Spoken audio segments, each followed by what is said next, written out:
The year is 1878. British colonialism in South Africa is in full swing. Seeking to expand their rule, the British turned their sights towards the kingdom of Zululand. The build-up to war began slowly. The British had controlled the southernmost tip of Africa, Cape Town, since the 1820s. Over time, Cape Town expanded, first coming into conflict with the Xhosa, Khoisan, and San people.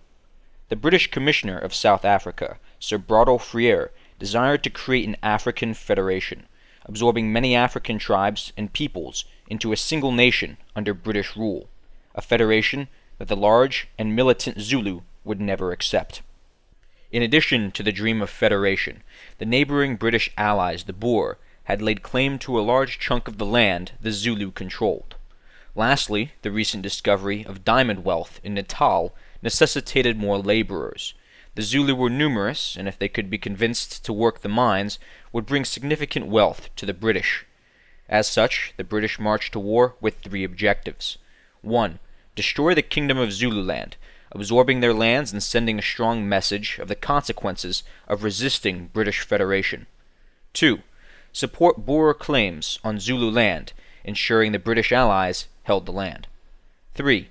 Pacify the Zulu people to serve as laborers in British ventures. As plans for the invasion were being laid, Sir Freire sent an ultimatum to Zulu King Katishweyu Kamupande. His demands were as follows. 1. Pay reparations for previous Zulu infractions against Natal, and 2. End the Zulu military system. Addressing that first point, it was true that Zulu warriors had on occasion crossed into Natal, once to retrieve two wives who had run away, and once again to abduct two British citizens who were later returned unharmed. This demand, while inflammatory, was not without basis. The second demand, ending the Zulu military system, was what was unconscionable to the Zulu. Their military system was the entire foundation of their government and society. Each Zulu was a boy until they were inducted into the militia system and pledged their loyalty to the king. This was the basis of their entire government and society. This wasn't the British asking them to just disband their military, which in and of itself was unreasonable. This was the British asking them to disband their military, government, and king. The Zulu refused the ultimatum, and in January of 1879, a British force of 15,000 men, under the command of Lord Chelmsford, advanced into Zululand. The British did not expect the enemy to meet them in the field, and instead to use guerrilla tactics. As such, the British split their force into three columns, which the British command was confident could defeat any Zulu force stupid enough to openly attack them. After all, these were backwards Africans with shields and pointy sticks. The Zulu, on the other hand, had every intention to face the British in open battle, and Natishweyu called his 40,000 Zulu militia to order. The British had invaded at the start of the planting season, in order to limit the amount of time the Zulu militia could spend in the field and still harvest their crops. The Zulu were on the clock, and the king intended to score a decisive victory, then quickly sue for peace. The center column, under the command of Chelmsford, approaches Isandlwana after 2 weeks. The rainy season has slowed the British advance to a crawl, while the Zulu traveled lightly and with speed. Frustrated with the slow pace, and sure of the superiority of his men, Lord Chelmsford was advancing recklessly, with minimal scouting and camping without building defensive structures.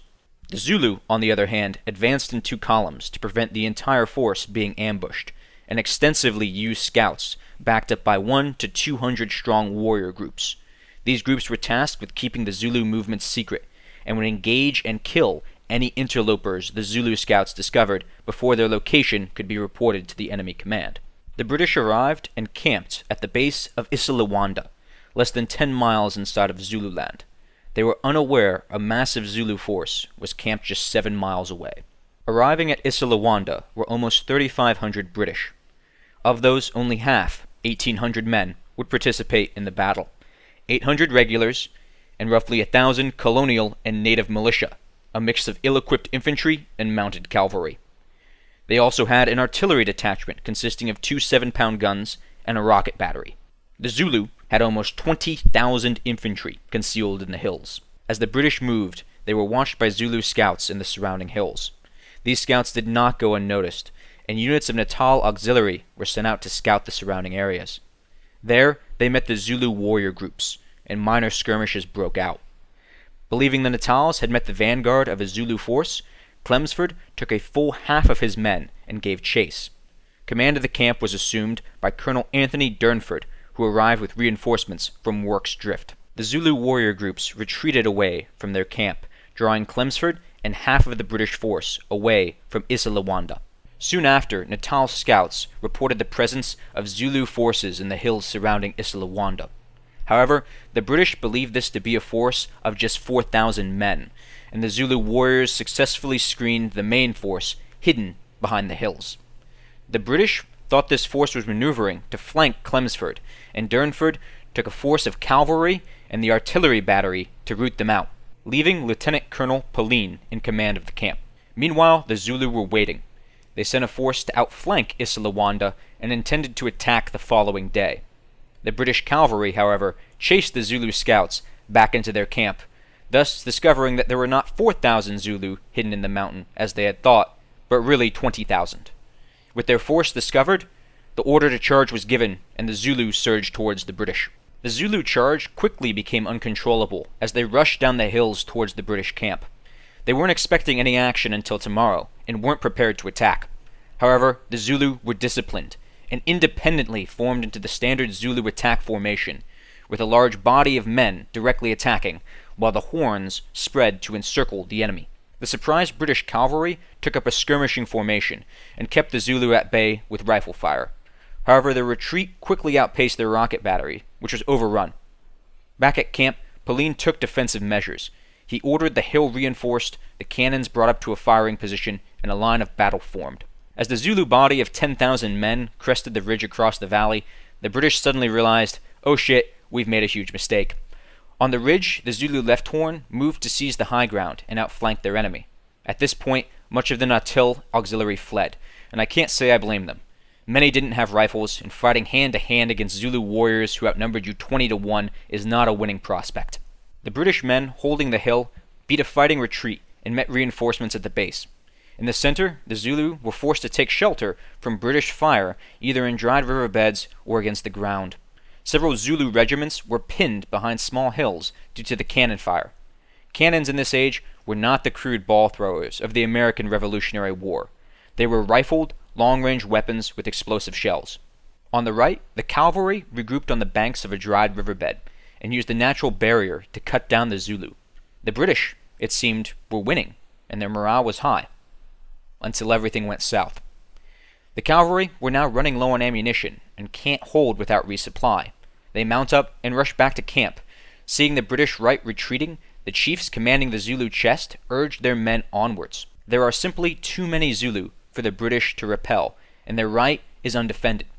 The British fall back and tighten their ranks, giving ground to buy distance from Zulu spears and moving closer to their ammunition stores. The Zulu saw their opportunity in the brief confusion as the British maneuvered. Zulu warriors from the left horn rushed the British line and broke through. This created a break in the firing line the Zulu exploited. Zulu rushed in on the left and the right, which was exhausted and still low on ammunition, while the Zulu chest kept the pressure on the British center, preventing them from redeploying to fill the break in their flanks. The British line collapsed, Zulu flooding in from all directions. The British fought desperately, forming squares and fighting to the last, but they were overwhelmed. In the end, there were just too many Zulu. The battle turned into a rout, and then a slaughter. The survivors flee with the Zulu in pursuit, while the Zulu do not pursue the survivors into Natal, as King Katashawe had ordered.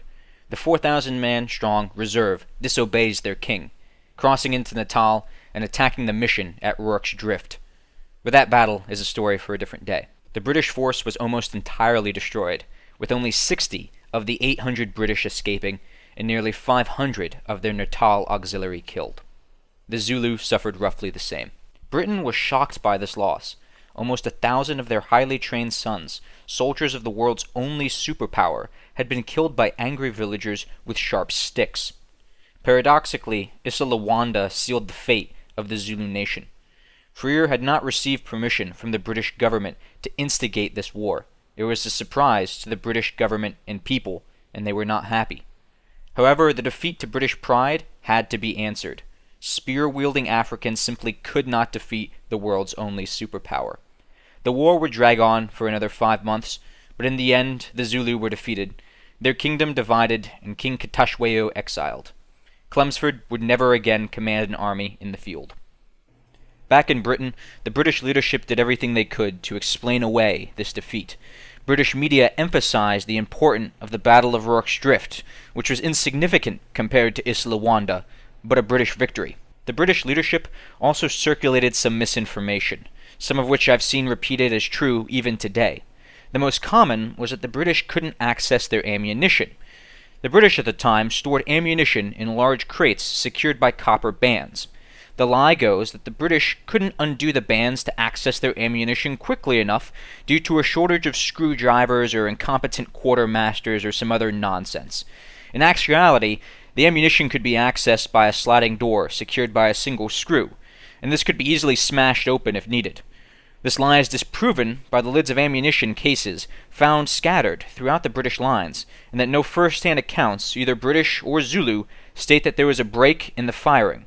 It was simply easier to explain away the defeat to screwdrivers, which is an easy fix, just get more screwdrivers, than it is to admit that the British leadership was systemically incompetent.